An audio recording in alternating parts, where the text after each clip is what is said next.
Pimpinan Muhammadiyah Sumatera Utara memberi apresiasi atas perkembangan pesantren modern Muhammadiyah Kuala Madu. Apresiasi tersebut disampaikan Wakil Ketua Pimpinan Wilayah Muhammadiyah Basir Hasibuan atas berbagai prestasi yang diraih pesantren tersebut di usianya yang ke-36. Pesantren modern Muhammadiyah Kuala Madu menjadi salah satu ikon amal usaha pendidikan Muhammadiyah di Sumatera Utara. Selain pesantren Kuala Madu, ada dua pesantren lainnya yang saat ini terus mengalami perkembangan yang menggembirakan, yakni pesantren Muhammadiyah Kiai Haji Ahmad Dahlan Sipiro, pesantren Muhammadiyah Kerasaan Simalungun. Basir Hasibuan mengatakan kepercayaan orang tua kepada pesantren Muhammadiyah Kuala Madu terus meningkat.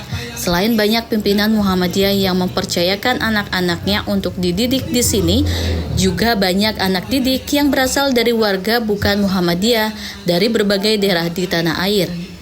Pesantren Muhammadiyah Kuala Madu telah banyak melahirkan alumni yang kini mengabdi di banyak tempat.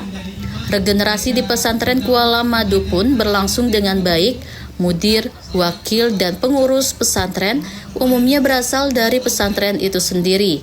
Pesantren terus mengembangkan berbagai fasilitas. Selain menambah kelas, pesantren juga mulai berekspansi menambah asrama untuk santri program tahfiz. Basir Hasibuan menyampaikan rasa bangganya bila pesantren modern Kuala Madu dapat melahirkan pemimpin yang Qurani. Tidak salah untuk menitipkan atau memberikan amanah ke pesantren ini.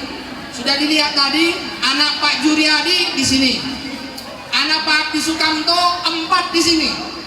Anak saya kalau 4-4-nya itu sudah bisa sekolah pastikan di sini. Tapi baru 2 yang bisa sekolah, 1 aliyah dan 1 sanawiyah.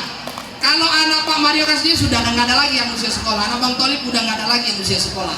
Bukan tak bisa, tapi apa? Bagi saya saat ini yang paling tepat untuk menjadikan seperti yang di PHW IWM yang dijelaskan tadi Ustaz Ramdhani, bagaimana anak kita ke depan akidahnya bagus, ibadahnya mantap, akhlaknya bagus. Yang 3 hal ini sebenarnya menjadi pondasi kita ke depan.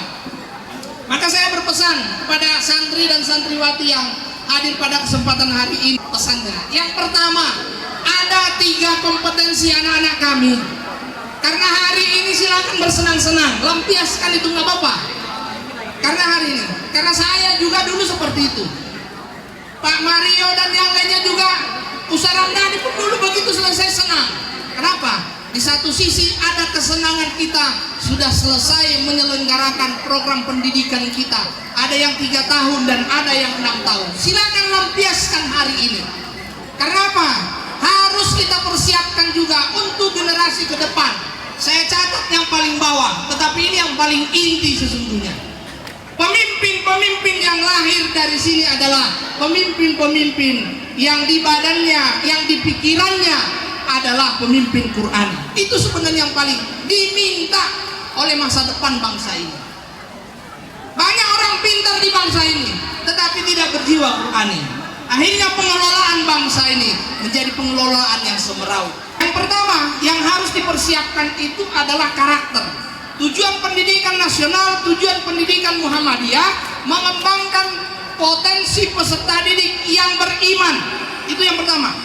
Bertakwa, berakhlakul karimah, sehat, berilmu. Jadi Bapak Ibu, berilmu itu nomor 5, bukan nomor 1.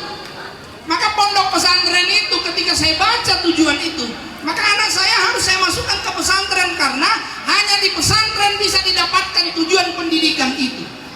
Yang beriman, anak kita yang kita sendiri pun tidak dibimbing di rumah, yang kita sendiri pun mohon maaf, kelupaan kita kadang. Bagaimana menjadikan anak kita itu menjadi orang-orang yang beriman. Iman, makna dari iman yang sesungguhnya itu bagaimana Kiai Haji Ahmad Dahlan mendirikan Muhammadiyah, bagaimana Kiai Haji Ahmad Dahlan memberikan pengajian, bukan hanya sekedar hafalan ayat suci Al-Quran itu, bukan hanya sekedar bacaan ayat suci Al-Quran itu, tapi lebih pentingnya al-imanu tasdikun bil qalbi wa iqrarun bil lisan wa amalun bil arkan. Itu yang paling penting. Al-Quran itu dibawa kemana-mana untuk dijadikan pengamalan. Pada milad ke-36 sekaligus pelepasan santri angkatan ke-31 ini ditandai dengan pemberian apresiasi kepada 5 santri penghafal 30 juz. Saat ini banyak santri Kuala Madu yang sudah menyelesaikan hafalan 5, 10 hingga 15 dan 20 juz Quran. Saiful Hadi memberitakan dari Medan, Sumatera Utara.